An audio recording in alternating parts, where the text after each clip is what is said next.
আজকে আমরা আলোচনা করব রাজ্যে আবারও জেলা আদালতের অধীন বিভিন্ন পদে প্রচুর ছেলেমেয়ে নিয়োগের বিজ্ঞপ্তি প্রকাশিত হয়েছে। রাজ্যের কোন জেলায় নিয়োগ করানো হচ্ছে এবং কোন কোন পদে নিয়োগ করানো হচ্ছে, যোগ্যতা কী থাকতে হবে, নিয়োগ সংক্রান্ত বিস্তারিত বিষয়গুলো আলোচনা করব। এর জন্য অবশ্যই ভিডিওটি শেষ পর্যন্ত দেখবেন। আমাদের চ্যানেলে নতুন হয়ে থাকলে চ্যানেলটিকে অবশ্যই সাবস্ক্রাইব করে আমাদের সঙ্গে থাকবেন পরবর্তীতে চাকরি সংক্রান্ত লেটেস্ট আপডেটগুলো সবার আগে পাওয়ার জন্য। চলুন এবার আমরা নিয়োগের বিস্তারিত বিষয়গুলো নিয়োগ নোটিশ থেকে দেখে নিব। এমপ্লয়মেন্ট নোটিশ নাম্বার রয়েছে এবং নোটিশটি প্রকাশিত হয়েছে জুলাই মাসের 25 তারিখে। এই নোটিশের মাধ্যমে জেলা আদালতের অধীন কয়েকটি পদে চুক্তিভিত্তিকভাবে ছেলেমেয়ে নিয়োগ করানো হবে এবং পরবর্তীতে এই সমস্ত পদ স্থায়ী করা হতে পারে। জেলা আদালতের এই সমস্ত পদে আবেদন করতে হলে অনলাইনের মাধ্যমে অ্যাপ্লিকেশন জমা করতে হবে এবং অনলাইন অ্যাপ্লিকেশন জমা নেওয়া শুরু হয়েছে জুলাই মাসের 27 তারিখ থেকে। লাস্ট ডেট রয়েছে বা অ্যাপ্লিকেশন জমা করতে পারবেন আগস্ট মাসের 20 তারিখ পর্যন্ত। এবার আমরা ভ্যাকেন্সি এবং পে স্কেলগুলো দেখে নিব। 1 নম্বরে রয়েছে English stenographer grade 3 group B পদে কর্মী নিয়োগ করানো হবে এবং এই পদের জন্য বেতন দেওয়া হবে 32,100 থেকে 82,900 টাকা পার মান্থ হিসাবে। এই পদের ক্ষেত্রে শূন্য পদ দুটি রয়েছে। দ্বিতীয় নম্বরে রয়েছে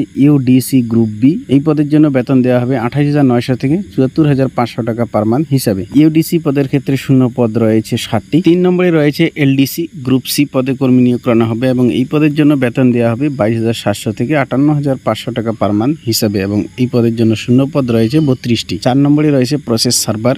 এই পদের জন্য বেতন দেওয়া হবে 21,000 থেকে 54,000 টাকা পার মান্থ হিসাবে এবং শূন্য পদ রয়েছে 6টি। 5 নম্বরে রয়েছে group D peon first night guard.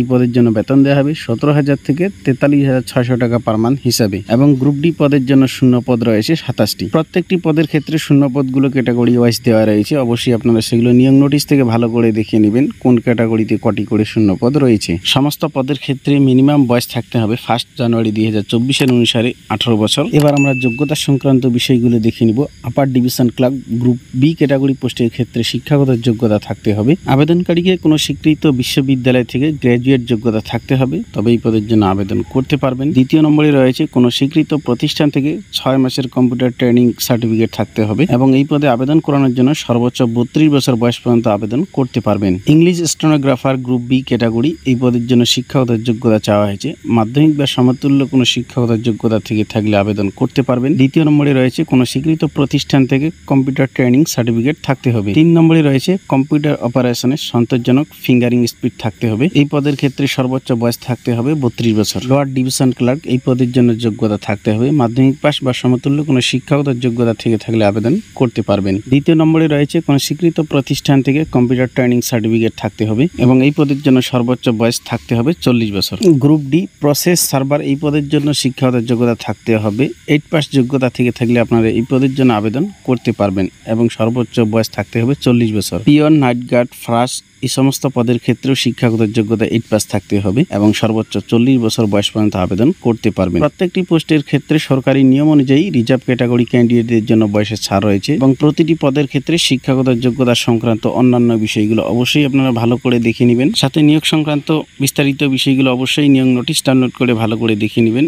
এর লিঙ্ক ডেসক্রিপশনে দেওয়া রয়েছে, সেখান থেকে নোটিফিকেশন ডাউনলোড করে ভালো করে দেখে বুঝে তারপর এই সমস্ত পদের জন্য আবেদন করবেন। এখানে সমস্ত পদের ক্ষেত্রে অ্যাপ্লিকেশন করানোর জন্য অ্যাপ্লিকেশন ফি চার্জগুলো ক্যাটাগরি ওয়াইজ পোস্ট ওয়াইজ দেওয়া রয়েছে। অবশ্যই সেগুলো আপনারা ভালো করে দেখে নেবেন। নোটিশটি প্রকাশিত হয়েছে অফিস অব দ্য ডিস্ট্রিক্ট জাজ উত্তর দিনাজপুর। উত্তর দিনাজপুর জেলা আদালতের অধীন এই সমস্ত পদে কর্মী নিয়োগ করানো হবে। এই ছিল আজকের আপডেট। ভিডিওটি ভালো লাগলে লাইক করবেন। আমাদের চ্যানেলে নতুন হয়ে থাকলে চ্যানেলটিকে অবশ্যই সাবস্ক্রাইব করে আমাদের সঙ্গে থাকবেন।